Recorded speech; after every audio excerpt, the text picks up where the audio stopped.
श्री कृष्ण गोविंद हरि मुरारी, हे नाथ नारायण वासुदेव।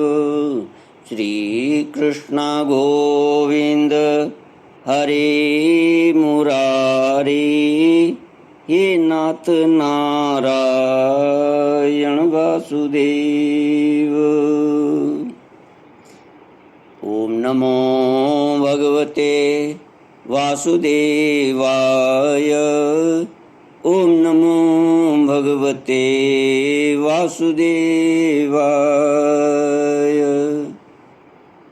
कृष्णाय वासुदेवाय हरये परमात्मने प्रणतः क्लेशनाशाय गोविन्दाय नमो नमः। सच्चिदानंद रूपाय विश्वोत्पत्त्यादिहेतुवे तापत्रय विनाशाय श्रीकृष्णाय वयं नमः। सच्चित आनंद स्वरूप परमात्मा जो सृष्टि के उत्पत्ति, पालन और संहार करता है तथा जीवों के आध्यात्मिक, आदि दैविक, आदि भौतिक तापों को नष्ट करने वाले हैं, अर्थात जीवों के मानसिक, शारीरिक और भौतिक दुखों को दूर करने वाले हैं, उन श्री कृष्ण भगवान को हम नमस्कार करते हैं। श्री कृष्ण गोविंद हरि मुरारी, हे नाथ नारायण वासुदेव। श्रीमद्भागवत पंचम स्कंध अथ सप्तमोऽध्यायः। श्री शुक उवाच। भरतस्तु महाभागवतो यदा भगवतावनितलपरिपालनाय संचिन्तितस्तदनुशासनपर पंचजनीं विश्वरूपदुहितरमुपयेमे विश्वरूपदुहितरमुपयेमे तस्यामो हवा आत्मजान कार्तस्यन्ये नानुरूपानात्मनः पंचजनयामास भूतादिरिव भूतसूक्ष्माणि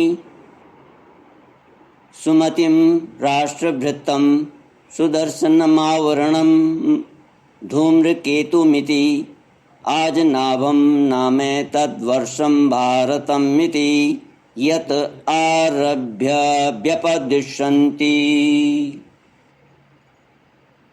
भरत चरित्र।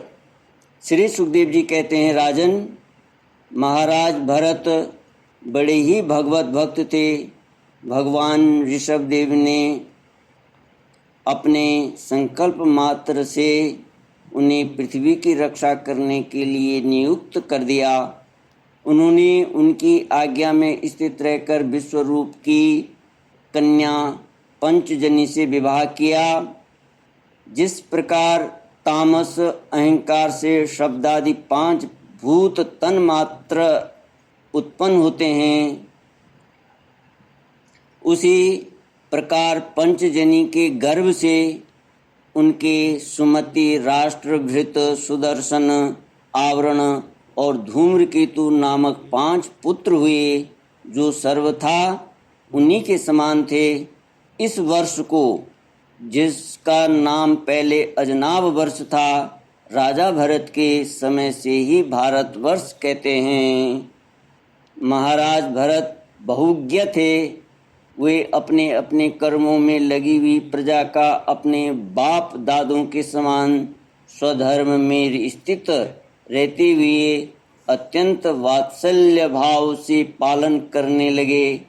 उन्होंने होता, अध्वर्यु, उद्गाता और ब्रह्मा, इन 4 ऋतुजों द्वारा कराए जाने वाले प्रकृति और विकृति दोनों प्रकार के अग्निहोत्र, दर्श, पूर्णमास, चातुर्मास्य, पशु और सोम आदि छोटे बड़े क्रतुओं यज्ञों, क्रतुओं ने यज्ञों से यथा समय श्रद्धापूर्वक यज्ञ और क्रतु रूप श्री भगवान का यजन किया।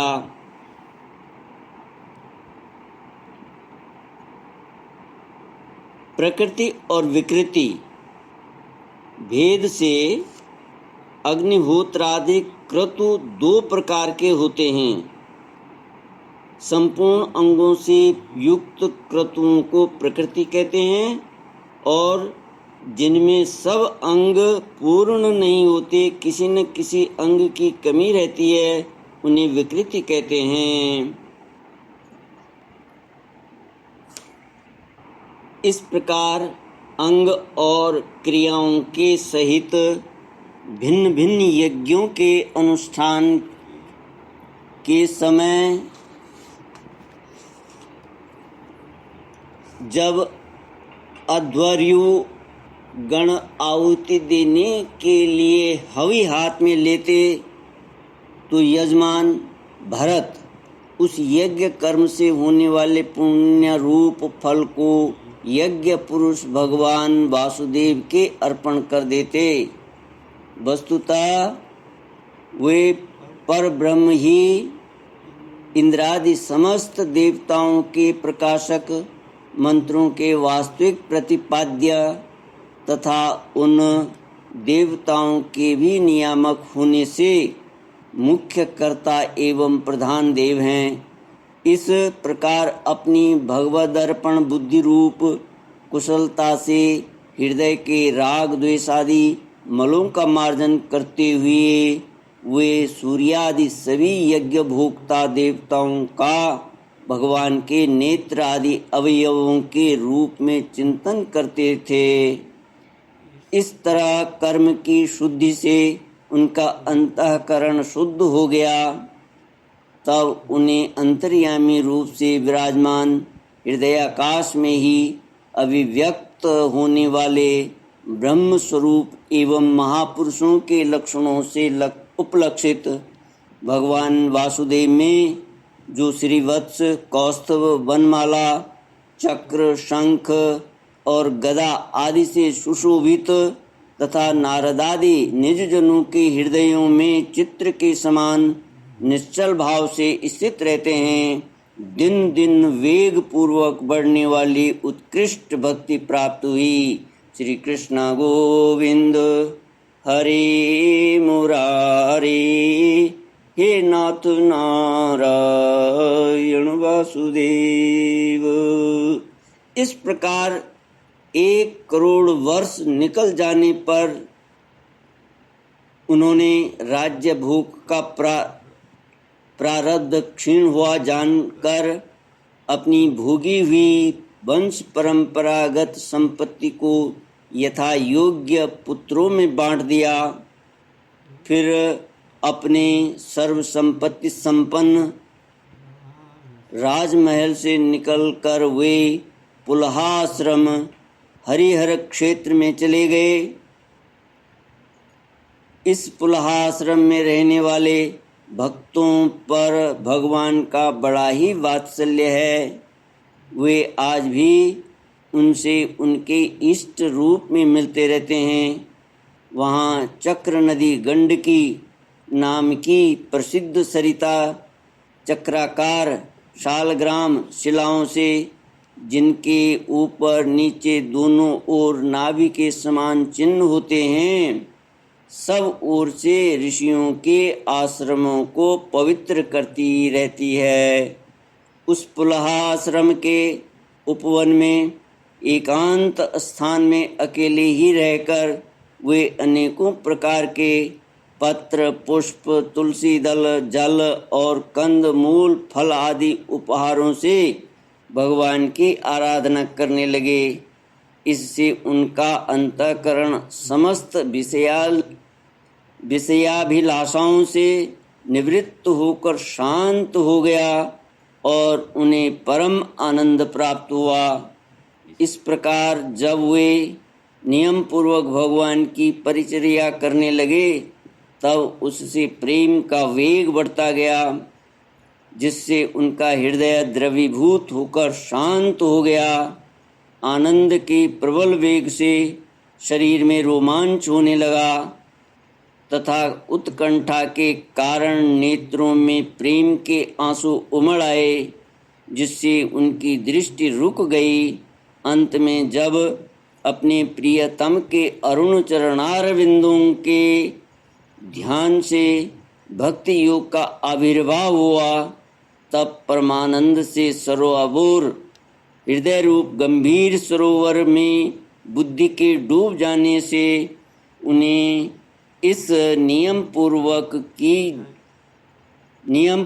की जाने वाली भगवत पूजा का भी स्मरण न रहा। इस प्रकार वे भगवत सेवा के नियमों में ही तत्पर रहते थे। शरीर पर कृष्ण मृग चर्म धारण करते थे तथा त्रिकाल स्नान के कारण भीगते रहने से उनके केश भूरी भूरी घुंघराली लटों में परिणत हो गए थे। भूरी भूरी घुंघराली लटों में परिणत हो गए थे, जिनसे वे बड़े ही सुहावने लगते थे। वे उदित हुए सूर्यमंडल में सूर्य संबंधिनी ऋचाओं द्वारा ज्योतिर्मय परम पुरुष भगवान नारायण की आराधना करते और इस प्रकार कहते, भगवान सूर्य का कर्म फलदायक तेज प्रकृति से परे है। उसी ने संकल्प द्वारा इस जगत की उत्पत्ति की है, फिर वही अंतर्यामी रूप से इसमें प्रविष्ट होकर अपनी चित्त शक्ति द्वारा विषय लोलुप जीवों की रक्षा करता है। हम उसी बुद्धि प्रवर्तक तेज की शरण लेते हैं।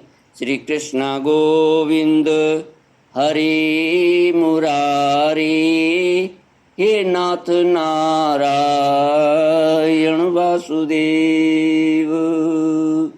इति श्रीमद्भागवते महापुराणे पारमहंस्यां संहितायां पंचमस्कन्धे भरतचरिते भगवत्परिचर्यायां सप्तमोऽध्यायः।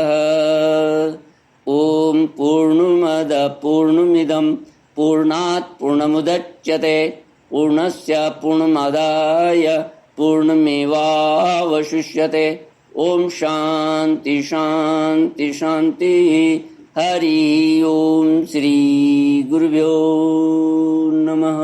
हरि ओम।